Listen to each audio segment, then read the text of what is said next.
My guest today is Sandy Jones, and she's the owner of Sandy Jones Jewelry at Charles Willis in Atlanta, Georgia. She's been in the jewelry industry for 33 years and designs two kinds of jewelry, one using pearls and precious stones, and one using sterling silver, and then another in a platinum and gold. And she specializes in one of a kind pieces as well as the redesign of existing pieces. So if you have something you absolutely love, but it's really not your style right now, or it's been handed down, she can transform that.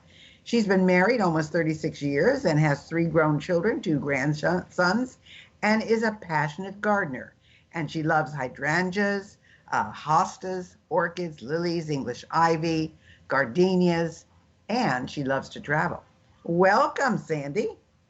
Welcome to myself. Thank you. I'm so excited to speak with you today. It's very interesting. My husband was a lover of plants and flowers and so forth. Me, not so much, and I'm not very good at keeping them alive. And not only that, I have two cats that like to eat them, so I don't really have flowers. And so many people give me flowers, like um, centerpieces.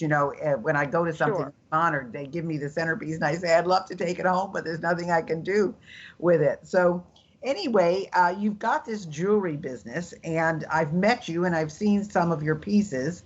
How did you get started in the jewelry business? Well, I went to work as a new bride at Charles Willis in Atlanta, registering brides, and there was no one under 50 in the store. And they decided to bring in some quote unquote new young blood so that the brides might be a little more engaged and someone who has just gone through the process. So I started registering brides in September of 1981. And while I was there, my mother-in-law was the manager of the jewelry department. So I was working with my mother-in-law, and that was always exciting. But she was a lovely lady and has been a big part of my life. But I learned to string pearls from the lady who did repairs and design there. And I practiced for almost a year and moved to London, had a baby, came back. And when she retired in December of 83, I was the emergency replacement to string Christmas pearls. So that's how I started in business. I got some money from my father-in-law at Christmas, bought some beads and pearls in January at the gift show, made a collection, put it in Charles Willis, and it was sold by April. My husband, the accountant, said, "This is a business. You need to be serious." Well, So I got a business license in June yeah. of 1984. Well, it's interesting because I think I'm not going to say designing jewelry is a lost art, but I think redesigning jewelry is a lost art. I don't think a lot of people do that today. So it's a real talent and ability. But you were a wholesaler for 20 years before that, right? Correct. I started my wholesale business in 1993 with Saks Fifth Avenue. A friend of mine in the jewelry group gave me a vendor number, and I sold some things in there in the jewelry department. And then that got pushed by the wayside. And in 97, I ended up getting a new new number from Saks. In 1995, I got a resale number from Neiman Marcus, which was just an unbelievably lucky situation. They had a trunk show, and I went in. I didn't know that they were having a trunk show. They were going to have a trunk show, and I brought my one little roll of my pearls, and they were having a pearl show the next week, and she asked if she could take the roll. And I said, "Sell everything but this one, because this is broken pearls, and I've covered it with gold, and it's my necklace, but, I can make a new one for some." Guess which one they sold? That one. But then Wow. they had to give me a vendor number to pay me. Well, that's one way to do it, right? That's right. So, what services do you offer in your business? Well, first and foremost, we are a full-fledged jewelry store. We have custom design. We do estate jewelry, which is really a new area for me in the last 3 years. We do any kind of gemstone purchases. We do all repairs. We do pearl stringing. We're diamond brokers. We do appraisals. Not many people understand that there are 3 different kinds of appraisals for jewelry that you need to do. And then we also do jewelry consignment for people who wish to divest themselves of things, but they don't want to make it into something else. They just want to get cash and run. Well, so those are the things that we do. This is a show about living regret free. So you love to garden, and you love to design jewelry. So what gives you the most joy in your business? Well, let me tell you about the regret free. I was disillusioned with jewelry for a while and took a little bit of a break doing internet marketing and other things. And my business coach and I sat down and said, what is your joy? And my joy was really jewelry, but I just gotten burned out from the wholesale end. And so serendipitously, which is an unexpected pleasure, my friend of mine was given the opportunity to open a store. And the last thing I ever wanted was a retail store. But he convinced me that we needed to do this, so I was a silent partner in a store that opened in September of 2013. We were in that store for 2 years, and it turned out that he had a lot of physical and money problems, and finally we had to end our partnership, and I took it over. So at the ripe old age of 60, I opened a store, changing my life totally, working 5 days a week, but absolutely loving every second of it. And then a year ago, April, my friend Edith Shadburn, who owns Charles Willis, asked me to pick her up and take her to dinner. So I took her to dinner, and she said, Sandy, I'm 84. I'm tired of doing jewelry. Will you move into Charles Willis? Well, they say, be careful of what you wish for. Even they say, take a wild ass guess of what you would like to do with your life. And that wild ass guess was always in the back of my mind, And it happened. Wow. So I ended up moving into Charles Willis in September last year. But you have your own little division there? Is that how it is? I have 7 jewelry cases. I am a separate entity. I rent from her, and I have my own credit card machine, and we do our things separately. But that's wonderful because it gives you it probably reduced your overhead a great deal, and it really didn't reduce my overhead, unfortunately, because we had a little hole in the wall store. Oh, but this is a 7,000 square foot edifice, and so I rent by the square foot of the office space and the floor space. And it comes out to be very close to what I was paying before, but I don't have to pay electricity. I have to have my own phones. I have to have my own credit card machines. If the air conditioner breaks, that's not my responsibility. So she has all of the expenses involved in the store, and I just get to be here, which is wonderful.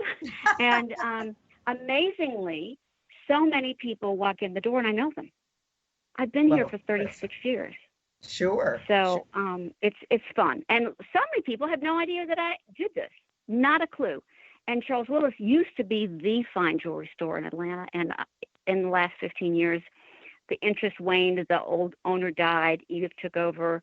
She just didn't have the flair to keep it going in fine jewelry. Her specialty is bridal, china, crystal, largest collection of china in the Southeast. So the bridal business is very, very important, and a very large gift business.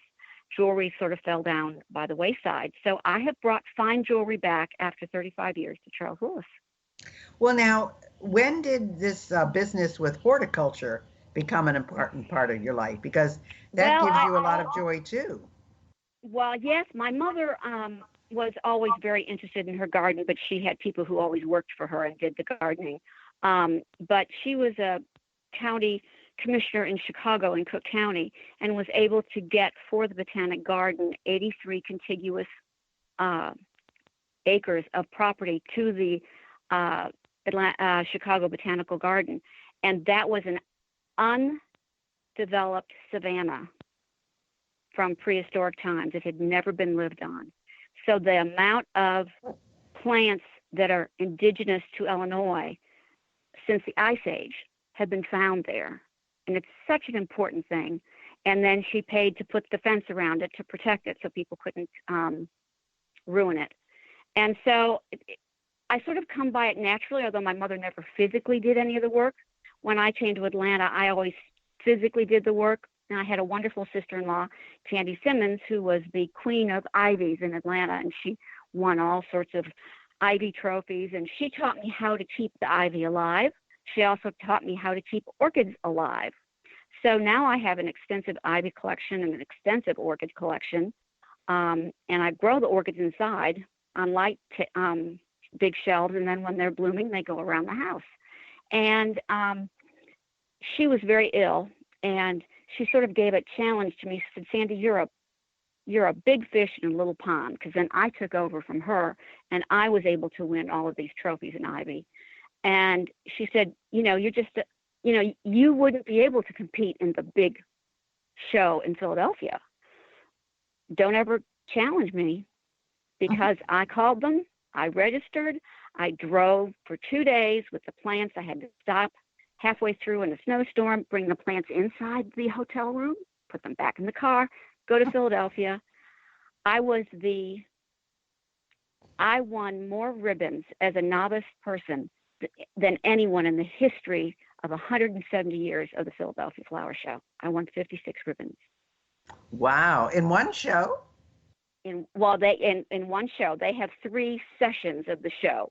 So I was putting my plants in different divisions, different things. But as a novice, I could enter a lot of different things, from orchids to everything. So anyway, that's a lot of ribbons in one show. 56. Only one blue, and the one blue made me not a novice. So I would never win that many as a regular entrant. I don't care, regular, novice, whatever. 56 ribbons is a lot of ribbons. So what other kinds of flower shows have you entered? I have entered the State Flower Show, and I won the Best in Show for Ivy, given a beautiful Frabel designed trophy from the governor, and that was about 8 years ago. Maybe 10 years ago. It's been a while, but I've done the Yellow Daisy Festival here, and I've also done another state flower show when they had the big state county fair, or the state fair. So how do you balance this? Because you're working, I don't know what hours you work, but I assume that I work full time. Yes. Yes, you work full time. So how do you balance the flowers with the jewelry, with your home life, with anything else you might do in your spare time? Well, I flower to feed my soul. I do flowers to feed my soul, and I spent the last 5 weeks going outside at 6:30 every morning collecting. I have 6 different varieties of gardenias, and I cut them, I put them in vases, I put them in cups, and I hand them out to all of my friends. It gives me great joy to be able to do that. So that sort of feeds my soul every morning. And I love to work in the garden from like 6:30 to 7:30 in the morning before the bugs get too bad. And walk the dog at 6 o'clock. So I get my walk in, and I go into the garden. And sometimes my husband works with me. Sometimes he's got to leave the house earlier. But I've had my grandchildren with me for 5 weeks. So I've had a minimum amount of time to do much gardening since they've been here. So are they interested in any of these things? I mean, how old are your grandchildren? 1 and 3 year old. So, well, they're too very young. Short attention span. Well, I was going to say, though, the 3-year-old could probably start putting things together, not real good jewelry, but putting designs together. That's a great age to start teaching them those kinds of things. So, well, they are going to be in Bermuda for the next 6 years, starting next week, and so we're just enjoying them and letting them run roughshod over Mimi and Papa Bear, and we're just having. I just took my daughter to the airport this morning, so she is off, and hopefully her stuff will be going through customs, and it will be delivered to the house where she and her husband will be moving into.